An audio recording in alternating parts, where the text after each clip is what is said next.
നമസ്കാരം. ഞാനൊരു കാര്യം ചോദിച്ചോട്ടെ?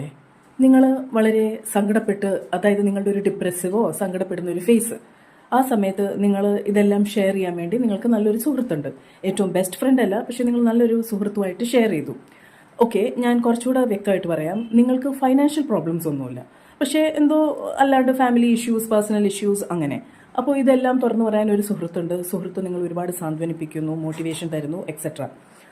പക്ഷേ അടുത്ത ദിവസം നിങ്ങളതാ പുതിയൊരു കാർ ബുക്ക് ചെയ്തു. ഞാൻ നേരത്തെ പറഞ്ഞല്ലോ, നിങ്ങൾക്ക് സാമ്പത്തിക പ്രശ്നങ്ങളൊന്നുമില്ല. നിങ്ങളൊരു കാർ ബുക്ക് ചെയ്തു, അല്ലെങ്കിൽ നിങ്ങൾ വീട്ടിലോട്ട് പുതിയൊരു ഫർണിച്ചർ വാങ്ങിച്ചു, അല്ലെങ്കിൽ നിങ്ങൾ പുതിയൊരു ഡയമണ്ട് റിംഗ് വാങ്ങിച്ചു. ഇതല്ല, അങ്ങനെ വാങ്ങിച്ചു. നിങ്ങളൊന്ന് പോസ്റ്റ് ചെയ്യുക, അല്ലെങ്കിൽ ഇതാ ഞാൻ ഇന്നലെ പോയൊരു റിംഗ് വാങ്ങിച്ചു എന്ന് പറഞ്ഞ് കുറച്ച് ദിവസങ്ങൾക്ക് ശേഷം ഈ സുഹൃത്ത് പിന്നെ മിണ്ടുന്നില്ല.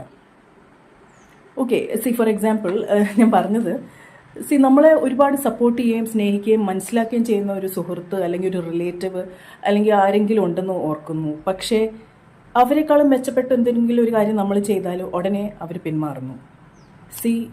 ഇവർ സുഹൃത്തുക്കളല്ല, ഡെഫിനറ്റ്ലി.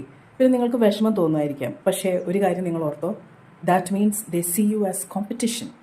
അതായത് നിങ്ങളുടെ ഉള്ളിൽ എന്തോ ഒരു സ്പാർക്ക് ഉണ്ട്, ആ സ്പാർക്കിനെ അവർ ഭയക്കുന്നു. അപ്പോൾ നമ്മളെ ഒന്നിനും കൊള്ളില്ല, അല്ലെങ്കിൽ എന്നെ കൊണ്ടൊന്നും ആവില്ല എന്ന് ചിന്തിച്ചിരിക്കുന്ന സമയത്ത് ഇതേപോലെയുള്ള ആൾക്കാരുടെ ഇതേപോലെയുള്ള പ്രവൃത്തികൾ കാണുമ്പോൾ ഓർക്കുക, ദേ ഫിയർ യു. അതായത് നിങ്ങളുടെ ഉള്ളിൽ അവരെക്കാളും മെച്ചപ്പെട്ട് അവരെക്കാളും ബെറ്റർ ആവാനുള്ള ഒരുപാട് ഓപ്പർച്യൂണിറ്റീസ് ഉണ്ട്.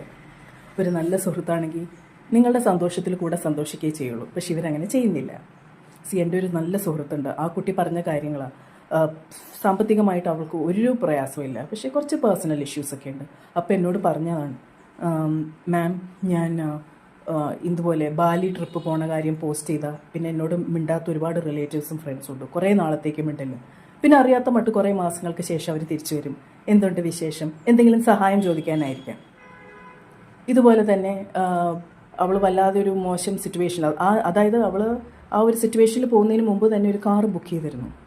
അപ്പോൾ അവളുടെ സുഹൃത്തും ഒരു കാർ എടുത്തു. അപ്പോൾ ഇവളുടെ കാർ ബുക്ക് ചെയ്ത് വന്നത് ആ സുഹൃത്ത് കാർ എടുത്തതിന് ശേഷമാണ്. പക്ഷേ അയാളെക്കാളും മെച്ചപ്പെട്ട ഒരു കാർ ഇവളെടുത്തു എന്ന് പറഞ്ഞപ്പോൾ ഹി ജസ്റ്റ് ബ്ലോക്ക്ഡ് ഹർ. എന്തിന്? നമ്മളുടെ സുഹൃത്ത് നമ്മളെക്കാളും വലിയ വീട്, നമ്മളെക്കാളും വലിയ കാറ്, ബംഗ്ലാവ്, ഇതൊക്കെ ചെയ്താൽ അവരെ ബ്ലോക്ക് ചെയ്യണോ വേണ്ടത്? അസൂയ തോന്നും, അത് മനുഷ്യ സഹജമാണ്. അത് ഉള്ളിലാക്കി മിണ്ടാതിരിക്കുക. പക്ഷേ ആ ഫ്രണ്ട്ഷിപ്പ് കളയണം എന്നുണ്ടോ?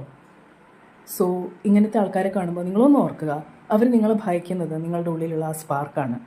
നിങ്ങളെന്നും കോമ്പറ്റീഷനായിട്ട് കാണുന്ന ഒരാൾക്കാരാണ്. That means you are worth something, അല്ലേ?